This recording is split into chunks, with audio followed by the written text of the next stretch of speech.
Bonjour. On est enchanté de vous rencontrer et que vous ayez accepté cette interview. Je vais essayer de parler fort pour la vidéo.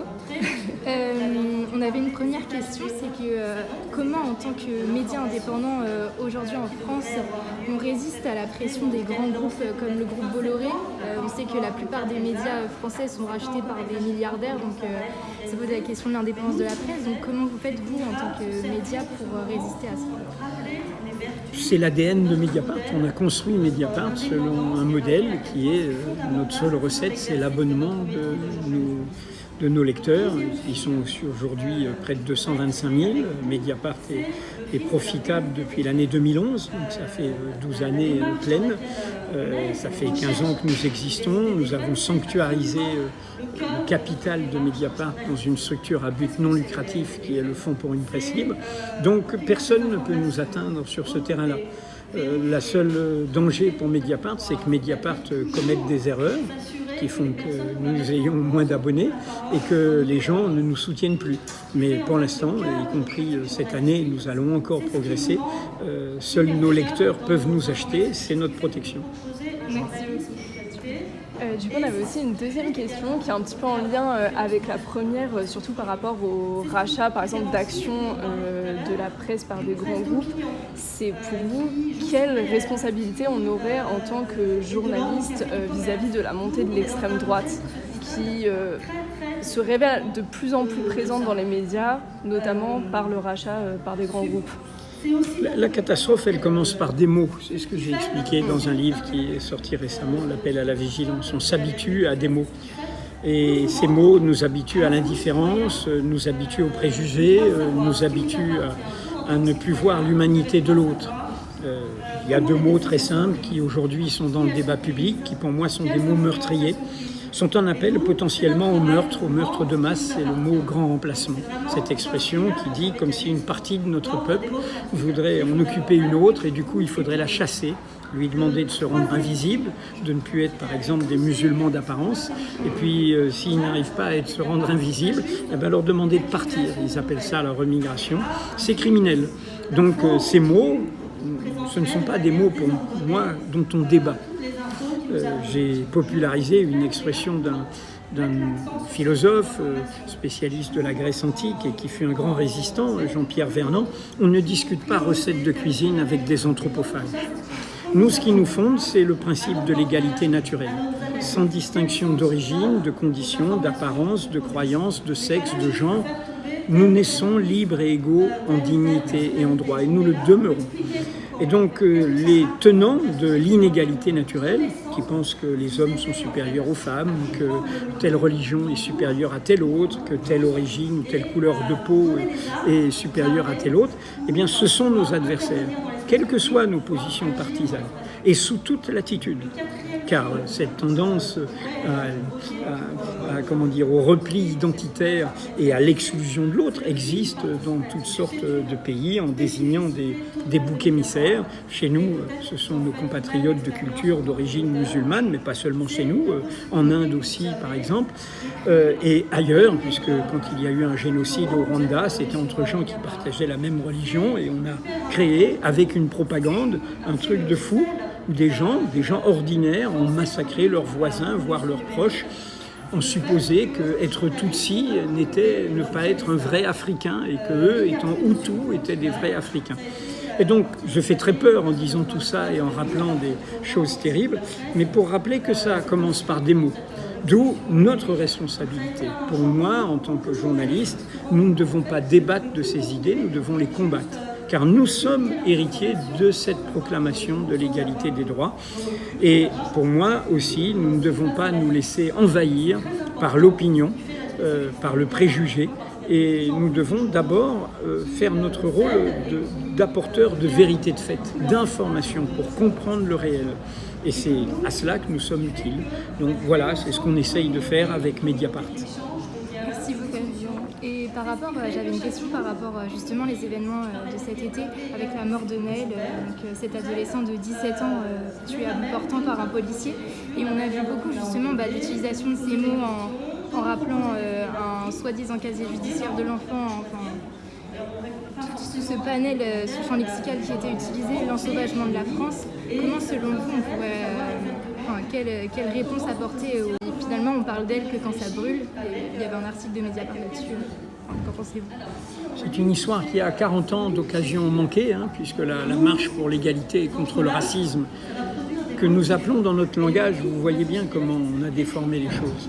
C'est des jeunes, comme on disait, de la 2e et de la 3e génération, qui se disent, mais voilà, il y a un président de gauche qui est élu en 81, on a notre droit aux banquets républicains et on fait une marche pour l'égalité. Je vous ai rappelé l'égalité des droits et contre le racisme. Il y avait eu plein de meurtres racistes dans les années 70. Aujourd'hui, en France, on en parle comment? On dit la marche des beurs, qui est une façon de renvoyer à l'identité, beurre, rebeu, voilà, arabe, ce qui montre bien comment on oublie qu'en fait c'était une marche de tout le monde.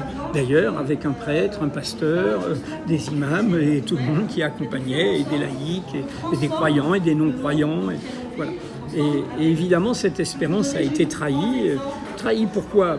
Comme partout dans le monde, nous vivons une époque de transition, une époque qui, pour moi, me fait penser beaucoup à la Renaissance européenne. Quand on dit Renaissance, on ne prend que le bon, ce qui va donner les lumières, les grandes découvertes, les grands auteurs, et puis ensuite, du coup, les idéaux, justement, qui vont produire des révolutions démocratiques après. Mais la Renaissance est une époque terrible. Il y a les lumières et il y a les ombres. Il y a les grandes découvertes et il y a les massacres. Il y a des progrès, il y a des regrets. Il y a la découverte de l'autre, la rencontre avec l'autre, c'est Colomb, l'Amérique, l'Indien, etc. Et puis du coup, il y a la pureté de sang, c'est la limpieza de sangre dans le discours espagnol avec l'Inquisition. Il y a l'expulsion des Juifs d'Espagne et ensuite l'expulsion des Morisques. Il y a cette façon dans ce moment où on commence notre globalisation, c'est là qu'elle commence, c'est là que l'Europe se projette sur le monde, et en même temps qu'elle se projette, en même temps qu'elle s'ouvre, elle se ferme. Progrès, regret en même temps. Nous vivons une époque assez semblable. Je compare souvent, pour moi, les potentialités de la révolution numérique, qui est une révolution industrielle qui change notre rapport au temps et à l'espace, aux potentialités de l'imprimerie.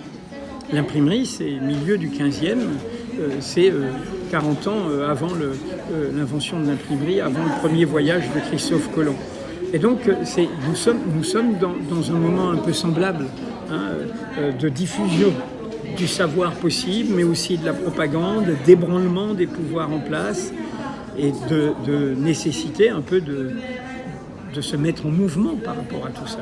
Et donc, ce moment-là, il y a un vieux monde qui se sent menacé, qui sait bien qu'il est irresponsable, le réchauffement climatique, il ne fait pas ce qu'il faut contre, l'accumulation des richesses, l'ampleur des inégalités. Bref, il va dans le mur, ce vieux monde. Mais il ne veut pas s'occuper du reste du monde. Il se fout, il pense qu'à se gaver, pourrait-on dire. Et donc, comme il est irresponsable, eh bien, il est de plus en plus méchant. Il est de plus en plus autoritaire. Il cherche des diversions. Le bouc émissaire, ça sert à ça. Au lieu de s'occuper des causes communes de l'égalité, quand il y a le mouvement des retraites, on ne parle pas de l'abaya, on parle de ce que les gens ont en commun. Bon, ben, il fait ça. Il fait ça partout. Il n'y a pas que chez nous, ce vieux monde. Pour moi, il est condamné. Ça prendra du temps. Ça prendra du temps, mais il est condamné.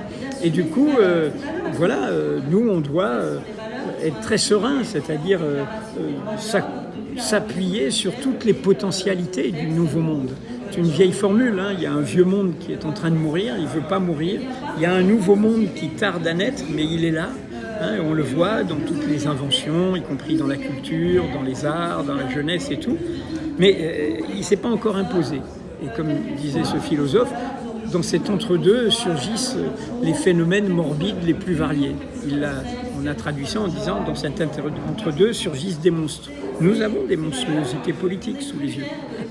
Donc nous sommes dans un moment comme celui-là. partout. Hein.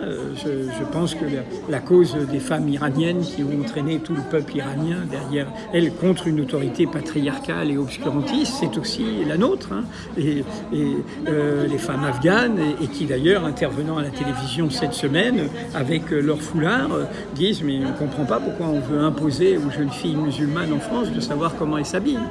Nous, ce qu'on ne veut pas, c'est qu'on nous impose des choses, justement, quelles qu'elles soient. Hein. Et donc, voilà, nous savons bien que ce monde est condamné, simplement. Il est méchant. Voilà, donc ma réponse, c'est qu'il faut se battre, il faut faire face, il faut tenir bon. Oui, parce que du coup, vous nous avez parlé depuis le début de puissance des mots, de révolution numérique et de deux mondes très différents qui s'affrontent, on va dire.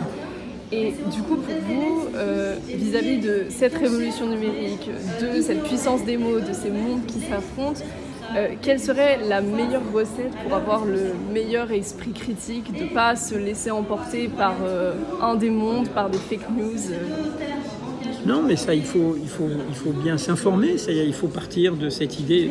Aujourd'hui, c'est ça l'aspect de la révolution numérique, l'opinion appartient à tout le monde. Vous pouvez exprimer votre opinion sans filtre. Vous n'avez pas besoin de vous tourner vers un journaliste pour faire connaître votre opinion. Donc du coup, vous êtes responsable. Vous avez une liberté, mais elle vous donne une très grande responsabilité. C'est-à-dire que vous ne pouvez pas confier votre opinion à quelqu'un d'autre et vous dire c'est ce quelqu'un d'autre qui est responsable de comment mon opinion est diffusée. C'est vous-même. Donc du coup, la responsabilité, et c'est pour ça que moi je combats, autant le pseudonymat existe à Mediapart, chez les abonnés de Mediapart, mais il n'y a pas d'anonymat. C'est pour ça qu'on ne doit pas écrire n'importe quoi, c'est pour ça qu'on ne doit pas... On a tous des mauvaises pensées, les mauvaises pensées, on ne doit pas les diffuser publiquement, on ne doit pas dire ses haines, on ne doit pas dire ses virulences, on doit se retenir. Cela suppose un peu de tenue, comme disait une phrase du roman posthume d'Albert Camus, Le Premier Homme. C'est l'humanité, la phrase c'est « un homme, ça s'empêche ». C'est-à-dire que ça se retient, hein. On est une bestiole très dangereuse, on est très intelligent, mais on peut être très néfaste. Donc ça se retient. C'est ça d'ailleurs, être en civilisation ensemble, c'est savoir se tenir, un peu de tenue. D'ailleurs, tout ce monde dont nous parlons est un monde très bas, très grossier, très vulgaire dans sa virulence, etc. Donc nous, on doit se tenir droit face à tout ça. Hein, voilà. Et on doit donner cet exemple. Je pense qu'il y a une dignité, y compris contrairement à ce que disent des émissions comme Hanouna et d'autres, c'est-à-dire tous ces gens qui veulent manipuler, donnent une image du peuple qui n'est pas le peuple. Les gens qui vont chez Hanouna en pensant j'y vais parce que c'est une émission populaire, ils méprisent le peuple. C'est pas le peuple. Il y a une dignité dans le peuple. Tout le monde le sait. Il y a une dignité ouvrière, il y a une dignité des gens qui ne vivent que de leur travail, dont le travail n'est que le seul patrimoine. Et donc nous devons défendre cette dignité qui passe par une certaine dignité du langage, de la parole, de comment nous sommes, de comment nous nous tenons. Hein, et nous ne nous laissons pas aller. Ça, c'est au plan individuel. Après, au plan collectif, je pense qu'on est intelligent à plusieurs. Donc il faut mener des combats collectifs. Mediapart, je l'ai dit en introduction, pour moi, sa réussite, c'est d'être une histoire collective. C'est pas le journal d'Edoui Plenel, c'est une histoire collective qui va me survivre, qui est là, qui s'exprime indépendamment de moi, qui se construit avec des gens qui ont 30, 40 ans de moins que moi. C'est ça qui est bien. Voilà.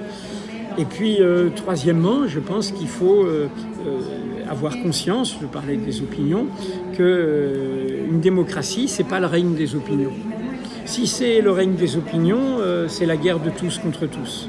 Mon opinion contre la tienne, mon préjugé contre le tien, mon identité, ma croyance, ma communauté, et tout le monde va se taper dessus. Une démocratie, l'écosystème démocratique, suppose de mettre au milieu du débat d'idées des vérités de fait. Des vérités recoupées, sourcées, documentées, qui nous permettent de raisonner comme le réel, c'est un puzzle, hein, des pièces de puzzle qui peuvent se contredire, se nuancer, hein, et d'avoir ce rapport au réel. Et donc nous devons défendre ça. Et ça veut dire soutenir, promouvoir, aider et défendre des journaux qui font ce travail-là. Je dis souvent, vous pouvez ne pas être d'accord avec tel ou tel parti pris de Mediapart. C'est d'ailleurs pour ça qu'on est un journal participatif, où il y a des points de vue différents qui s'expriment et qui parfois critiquent Mediapart. Mais vous devez nous juger sur quoi? Sur notre utilité sociale. Et notre utilité sociale, c'est apporter des informations d'intérêt public. C'est ça le journalisme. C'est pour ça que je dis que les autres, pour moi, sont des médias d'opinion. Ils n'ont jamais sorti une info de leur vie. Ils blablatent. Bon, voilà, tout le monde peut blablater. Moi, ça ne fait pas du journalisme. Justement, par rapport au fait que vous parliez des médias d'opinion ça me pose question parce que du coup, il y a un accès à la vraie presse, on va dire, la presse indépendante qui n'est pas vraiment démocratisée. Les médias mainstream de la télévision sont les plus regardés, par exemple, par les classes populaires.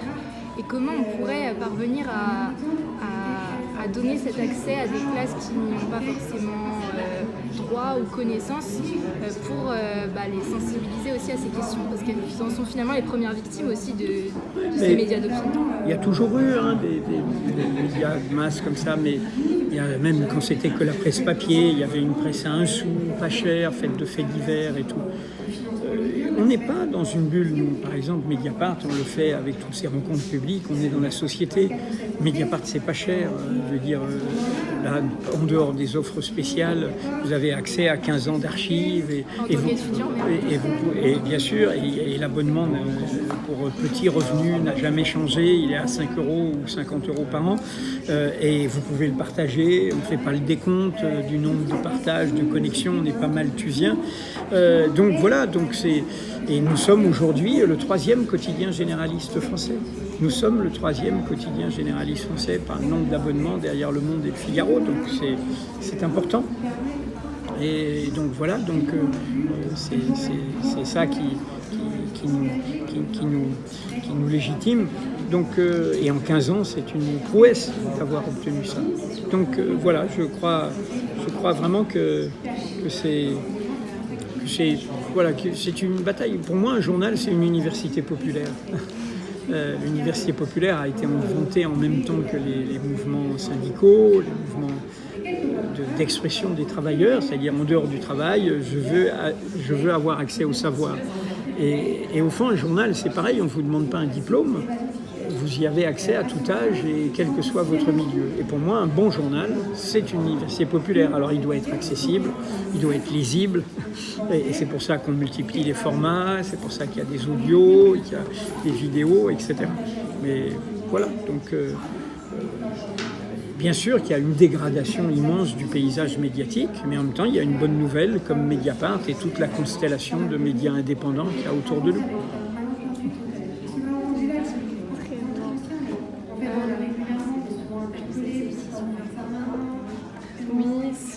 Vous aviez un conseil à donner à de jeunes journalistes, quel serait-il? Alors, souvent, je suis embarrassé parce que moi, je suis un produit un peu bizarre. Je suis rentré dans ma 72e année, je suis de mon époque, j'étais les années 60, 70. J'ai été pris par cette époque un peu d'engagement et de rendez-vous avec toutes les causes universelles de l'égalité, où qu'elles soient. Donc j'ai appris le journalisme sur le tas, j'ai pas fait d'école, je suis pas le seul, Mediapart, Fabrice Arfi, qui est de la génération suivante, lui non plus, il a appris à Lyon le journalisme sur le tas. C'est un mauvais exemple, il vaut mieux faire des écoles, il vaut mieux faire des études et tout. Et souvent je dis qu'un bon journaliste, c'est bien qu'il ait fait des études un peu d'histoire, de sociologie, de sciences humaines, car c'est des matériaux très importants pour traiter le présent, il faut connaître le passé. Dans la sociologie, il y a la démographie, il y a des données qui nous permettent de mieux comprendre le réel et qui sont importantes pour accompagner notre travail. On n'est pas comme ça ballotté face à la réalité. Ensuite, je donne comme conseil de cultiver 2 qualités personnelles. Une, c'est évident, c'est la curiosité, elle n'est pas un vilain défaut, contrairement à ce qu'on prétend dire aux enfants. C'est toujours une bonne chose, il n'y a jamais de mauvaises questions, il n'y a que de mauvaises réponses, et on a raison d'être curieux. Voilà.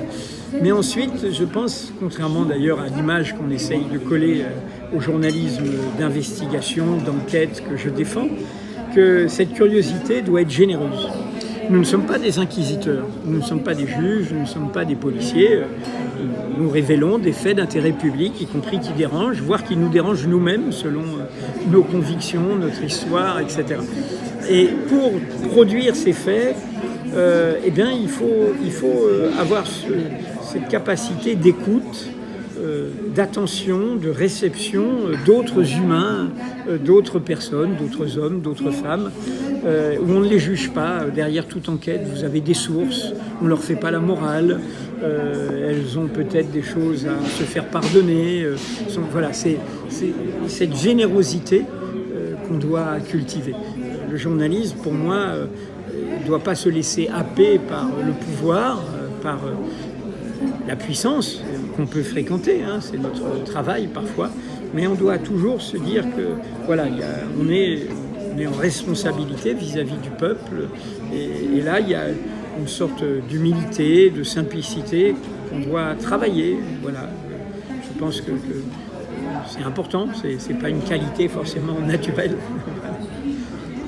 Est-ce que vous pensez au final les conseils que vous venez de nous donner là, finalement ce serait aussi des conseils pour atteindre une sorte de neutralité journalistique, ou est-ce que vous pensez que ce sera un mythe qui sera jamais atteint? Je ne crois pas à la neutralité journalistique. D'ailleurs, quand on parle de l'objectivité, je crois qu'elle n'existe pas. Vous savez qu'un journal, c'est un tri. Il y a une hiérarchie, c'est pour ça qu'on est pour le pluralisme des médias. Mediapart va dire ça c'est la nouvelle importante. Puis d'autres vont dire non, elle est moins importante pour nous. Un titre, c'est un nombre de signes. Donc on va choisir un angle.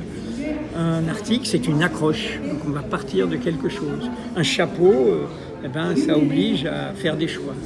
Donc voilà, il y a une hiérarchie, il y a un tri. Donc il y a une part de subjectivité, parfois de subjectivité collective, dans le travail de journaliste. Donc ce qu'on doit demander pour moi à un journal, c'est d'être honnête.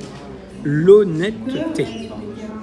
Et regardez bien, c'est intéressant. Les gens qui disent l'objectivité, ils ne se soucient pas assez de l'honnêteté. Quand ils parlent d'objectivité, c'est en fait de dire ne soyez pas engagés. Mais si, on a le droit d'avoir des engagements et des convictions. Mais comme je l'ai dit, Mediapart a des engagements et des convictions, mais est-ce que vous avez trouvé une nouvelle fausse sur Mediapart? Est-ce que vous avez trouvé une erreur qui n'ait pas été rectifiée?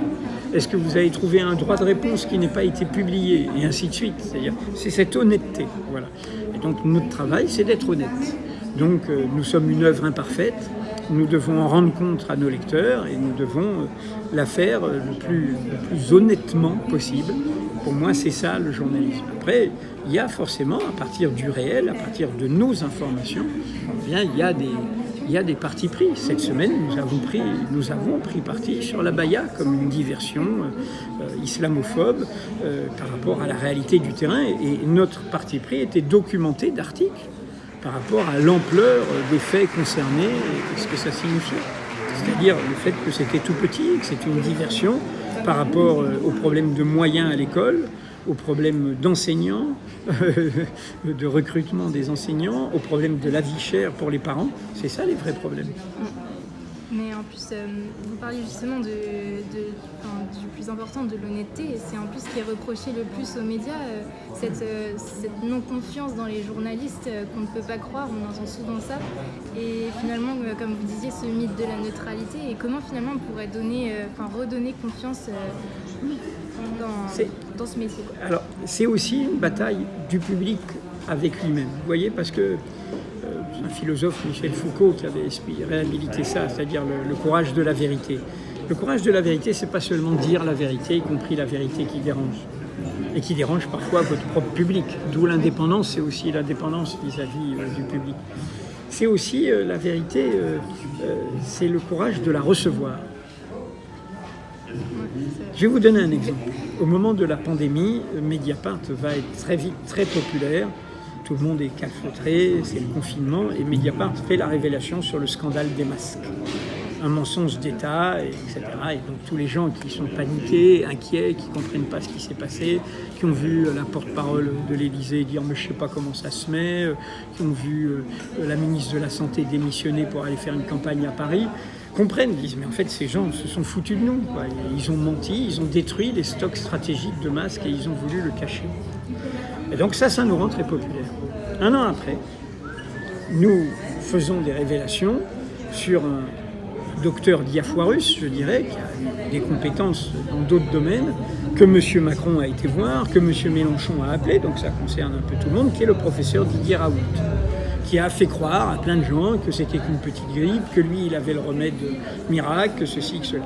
Nous révélons qu'une partie de son laboratoire, par des sources internes, que des analyses ont été trafiquées. Nous révélons des problèmes de management et de harcèlement et de pouvoir interne. Autant de faits qui provoquent enquêtes et sanctions et comment dire, sursaut des autorités de contrôle. Une partie du public qui nous a beaucoup aimés un an avant, à ce moment-là, nous a détestés. Parce que pour eux, ils s'étaient mis à rêver, pensant qu'il y avait une dictature sanitaire, etc., avec le professeur Raoult. Et pour eux, ils se sont dit, Mediapart, ça y est acheté par Big Pharma. Voilà. Elle n'était pas achetée par Big Pharma et on a fait tout notre travail sur les laboratoires pharmaceutiques aussi. Donc la question de la vérité, c'est aussi le public. Et votre génération doit apprendre ça. Accepter de recevoir la vérité qui va bousculer mon préjugé, puisqu'il est ma croyance, puisqu'il est ma conviction. Ça, c'est un chemin très douloureux. Penser contre soi-même, il n'y a rien de plus douloureux. Et y compris pour nous, journalistes, c'est pour ça que je dis souvent, nous sommes malheureux aussi. Nous découvrons des réalités qui nous désespèrent parfois. Et donc ça, je vous renvoie cette question. Elle est à vous aussi. D'autant plus qu'aujourd'hui, avec la pluralité des supports et des médias, finalement, on choisit un petit peu ce qu'on veut entendre, ce qu'on veut voir. Donc, c'est sûr que la vérité, des fois, les réseaux sociaux renforcent ça aussi. Oui, avec les algorithmes. C'est très facile d'aimer ce qui nous fait voir. C'est le principe de Facebook. Facebook vous envoie par push, par l'algorithme, ce qu'il croit qui va vous plaire. Et donc, c'est pour ça qu'il faut lire des journaux indépendants. Et c'est comme ça qu'ils ont manipulé, par exemple, une des campagnes électorales américaines. Ils voyaient votre profil, ils voyaient que vous étiez un peu conservateur, républicain, voire suprémaciste, et ils vous envoyaient tous les pushs de fake news qui disaient que Obama n'était pas américain, il était africain. Voilà. Ah, j'ai dit, ben, c'est vrai, il est africain. Je l'ai vu. Non ? Voilà. C'est une dernière question un peu plus personnelle, mais vous parliez que des fois vous êtes malheureux en tant que journaliste avec toutes ces vérités. Mais justement, vous, Edoui Plenel, c'est quoi votre petit bonheur à vous? Qu'est-ce qui vous rend heureux? Petite question personnelle. Je suis heureux, je crois. Je ne sais pas comment vous dire. Je suis comme vous, désespéré par l'époque, les malheurs du monde, etc. Mais bon, je pense qu'il faut se battre. Vous savez, il y a cette phrase que j'aime bien. Puis après, il y a un débat sur l'itinéraire de Camus au moment de la guerre d'Algérie, mais bon, moi, je suis de ceux qui pensent que c'est plus compliqué, qu'il ne faut pas jeter. Le silence de Camus était aussi un silence de douleur après le début de la guerre d'Algérie, mais quand il dit dans Nos Atipaza, qui est un lieu que j'ai fréquenté, puisque mon pays d'enfance c'est la Martinique et mon pays de jeunesse jusqu'à 18 ans c'est l'Algérie d'après l'indépendance, c'est ici que j'ai compris au creux de l'hiver qu'il y avait en moi un été invincible. Voilà. Je pense que ces deux pays, la Martinique et l'Algérie, la Martinique d'Aimé Césaire, de Frantz Fanon, d'Édouard Glissant, l'Algérie de Kateb Yassine et de plein d'autres, de Mouloud Feraoun, et je pourrais citer, je parle des gens qui sont contemporains de ma jeunesse. Eh bien, pour moi, ce sont des pays qui m'ont donné cet été invincible. Mon bonheur, il est intérieur. Voilà.